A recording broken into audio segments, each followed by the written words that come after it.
Let's be real. In a world where your data is one of your most valuable assets, figuring out how to protect it has never been more important. Today, we're going to break down what data security actually is and why it's not just some corporate buzzword, it's for every single one of us. So let's dive in. Just think about your day so far.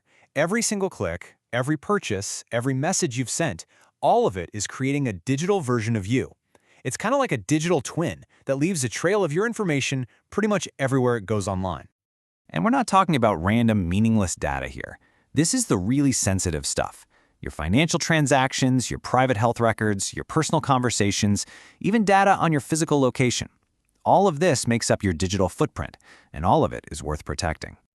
So, to understand how we protect all that data, we've got to start with the absolute bedrock of data security, a framework known as the CIA Triad. And no, not that CIA. This one stands for confidentiality, integrity, and availability. Okay, first up is confidentiality. The goal here is pretty straightforward. Privacy. It's basically the promise that your sensitive information is kept secret and is only accessible to the people who are actually supposed to see it. Think of it like a digital lock and key. Next, we have integrity. This is all about trust and accuracy. It's what ensures that the data you're looking at hasn't been secretly messed with or corrupted. You absolutely need to be able to trust that your bank balance is correct and that your medical records haven't been changed. And finally, rounding out the trio, there's availability. Now this one's simple. Your data needs to be there for you when you need it. I mean, it doesn't do you any good to have super secure data if you can't get into your email or access your files when you need to, right? It's all about reliable access. So let's put it all together. You can see right here how confidentiality is all about the privacy of something like your medical records. Integrity ensures the accuracy of your bank balance, and availability guarantees you have access to things like your email whenever you want. For security to work, these three pillars really have to be in perfect balance. Okay, so these three goals, confidentiality, integrity, availability, they sound great in theory, don't they? But, in the real world, a lot of things can get in the way. So what exactly are we up against? Well, the dangers, the threats, they come from all over the place. It's not just about some shadowy hacker in a dark room. The reality is actually a lot more complicated than that. And this chart really breaks it down. The threats are incredibly diverse. You can see it's not just the external attackers we always hear about. You've also got insider threats, you've got simple human error, and even technical failures. And they all play a pretty big role. Right, so you've got the external attackers who are trying to break down the door from the outside. But insider threats are so tricky because they come from people who are already inside. Employees, partners, whoever, who misuse the access they already have. And here's the key. That misuse can be totally malicious or it can be completely accidental. And honestly, here's the kicker.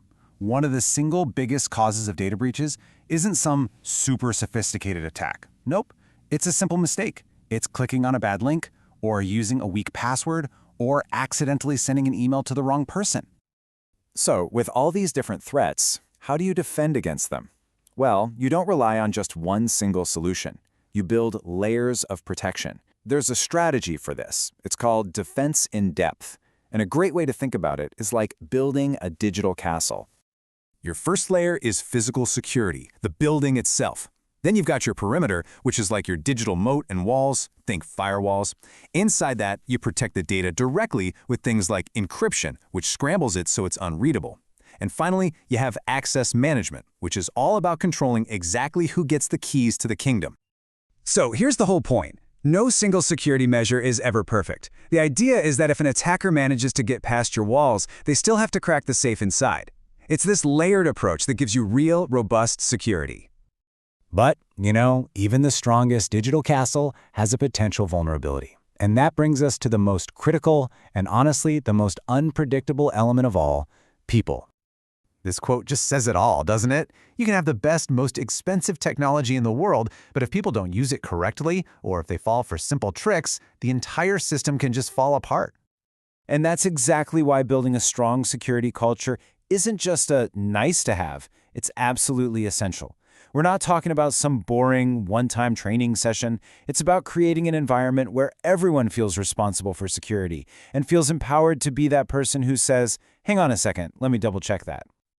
But even with the best defenses and a great culture, the game is always changing. And that brings us to our final, crucial point. Data security is never finished. It's a constant cat and mouse game, a kind of arms race between the defenders and the attackers. I mean, just look at how the threats have evolved. In the past, we were worried about simple viruses. Today, we're dealing with sophisticated ransomware that locks up entire systems, and phishing that tricks people into giving up their credentials. And looking ahead, we're facing brand new challenges from things like AI-powered attacks and the threat of quantum computing. So if there's one thing to take away from all of this, it's this. You are never done with data security. It's an ongoing journey. It's a process that requires constant vigilance, constant adaptation, and a real commitment. Ultimately, protecting our digital selves isn't about buying a single piece of software. It's about practicing good habits and staying aware. So, as the digital world keeps changing around us, the real question is, what's your next step to protect your digital footprint?